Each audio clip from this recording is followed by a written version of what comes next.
Students of CBSE board class 10 class 12 बच्चों, exam लगभग 12th वालों का तो हो ही गया, 10th वालों का भी लगभग हो ही रहा है, खत्म होने पे आ गया। पेपर हार्ड आया है 12th वालों का। रिजल्ट की बात करें, बहुत से बच्चे रिजल्ट पूछ रहे हैं कि रिजल्ट कब आएगा। तो लास्ट ईयर बेटा 1 अगस्त को रिजल्ट आ गया था, क्योंकि कॉलेज एडमिशन होने तो रिजल्ट डिले नहीं होगा। तो आप भी एक्सपेक्ट कर सकते हैं फर्स्ट वीक ऑफ अगस्त को रिजल्ट आ जाएगा आपका भी। आपका जुलाई लास्ट भी आ सकता है, लेकिन क्या है ना कि हसल बसल में रिजल्ट नहीं निकालेगी सीबीएसई। मार्कशीट को लेकर बच्चों में काफी कंफ्यूजन है। क्या हमारा मार्कशीट डिफरेंट है रेगुलर मार्कशीट से? क्या उसकी वजह से हमें एडमिशन लेने में कोई दिक्कत होगी? तो CBSE compartment marksheet is an official document issued by CBSE. CBSE क्या करती है, एक ऑफिशियल डॉक्यूमेंट देती है जो बच्चे अपीयर होते हैं फॉर पासिंग द कंपार्टमेंट और exam in the month of July में आपका एग्जाम होता है, और वो बच्चे क्या करते हैं, रिजल्ट उनका अगस्त में आ जाता है। मार्क और एक एग्जाम जो आपने बोर्ड में दिया होगा उसका रिजल्ट आपको ऑलरेडी मिल गया है।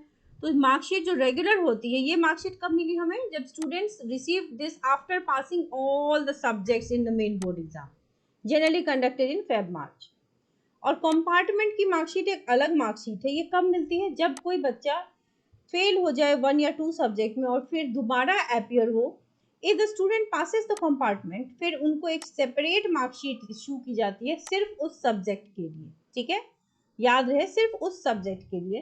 Compartment marksheet typically mentions that students pass the subject in compartment. बताना ये होता है कि बच्चा पास हो गया है, and usually includes the marks obtained in that particular subject. फिर होता है एक कंसोलिडेटेड मार्कशीट। आफ्टर जब आप कंपार्टमेंट पास होते हैं, the students overall result is updated. एक तो देखो आपको बोर्ड में मिला, मान लो एक बोर्ड में 5 सब्जेक्ट में से 1 2 3 4 5 इस सब्जेक्ट की कंपार्टमेंट थी, यहाँ पे आपके रिजल्ट में कंपार्टमेंट दिख रहा था। फिर आपको एक मार्कशीट मिली कंपार्टमेंट की, जिसमें मान लो ये वाला सब्जेक्ट था, सपोज 043 कोड है, 043 में अब आपका आ गया पास।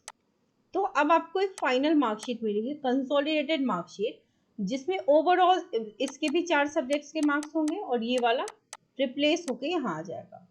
तो ओवरऑल रिजल्ट जो अपडेट होगा मार्कशीट पे, वो ये होगी कंपार्टमेंट की new marksheet that will be issued which includes all the subjects. इसलिए अपडेटेड होगा, और एडमिशन के टाइम आप ये वाला मार्कशीट यूज करेंगे।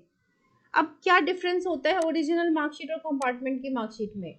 Is there in difference? क्योंकि जो कंसोलिडेटेड मार्कशीट मिलेगी उसमें तो सारे सब्जेक्ट्स मेंशन रहेंगे, तो there is nothing to worry. Students ज़्यादातर सोचते हैं इस बारे में कि मार्कशीट अगर कंपार्टमेंट वाली है तो क्या कोई प्रॉब्लम होगी एकेडमिक फ्यूचर में? तो नहीं बेटा, इसमें वरी करने की कोई बात नहीं है। आप जहाँ एडमिशन के लिए एलिजिबल होगे वहाँ एडमिशन आपका हो जाएगा।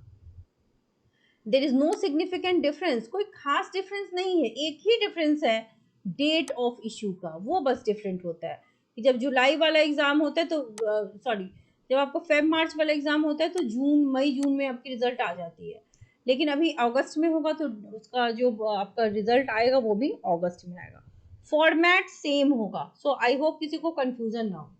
तो कंपार्टमेंट मार्कशीट जो होती है that is officially recognised and accepted by all the education institution. तो इसमें टेंशन की कोई बात नहीं है। जितने भी यूनिवर्सिटीज एंड कॉलेजेस हैं वो कंपार्टमेंट मार्कशीट एक्सेप्ट करते हैं। Compartment marksheet does not significantly impact job prospects. Future job problem आपको नहीं होगी, एकेडमिक परफॉर्मेंस में इस पर कोई असर नहीं पड़ेगा। There is no negative bias against students who pass. आपकी मार्कशीट बिल्कुल वैसे ही दिखती है, अगर कोई एक बार देखेगा तो किसी को पता भी नहीं चलेगा। ठीक है, क्योंकि डेट ऑफ इशू भी उतना कोई नोटिस नहीं करता। आपके कंपार्टमेंट मार्कशीट पे मेंशन्ड क्या होंगे? आपका नाम, roll number, mother's name, father's name, DOB, subjects name, subject code, theory marks, practical marks, total marks और फाइनल पास या फेल। तो ये सब देख लेना, क्योंकि एक बार जो मार्कशीट इशू हो गई उसमें कुछ एरर होता है तो उसे हम ठीक करवाते हैं। रिजल्ट कैसे देखेंगे? सबसे पहले सीबीएसई को ऑफिशियल वेबसाइट से ही देखेंगे, results.cbse.nic.in पे। वहां पर अपने आप जैसे बोर्ड का लिंक आया था वैसे ही आएगा सीबीएसई कंपार्टमेंट रिजल्ट्स लिंक। उस पर आप अपना रोल नंबर, पासवर्ड और जो क्रेडेंशियल्स हैं वो डालोगे, login credentials, and submit button click करोगे। स्क्रीन पे आपकी मार्कशीट आ जाएगी। You can take a print of that और आप इसको फ्यूचर के लिए रख सकते हैं सेफली।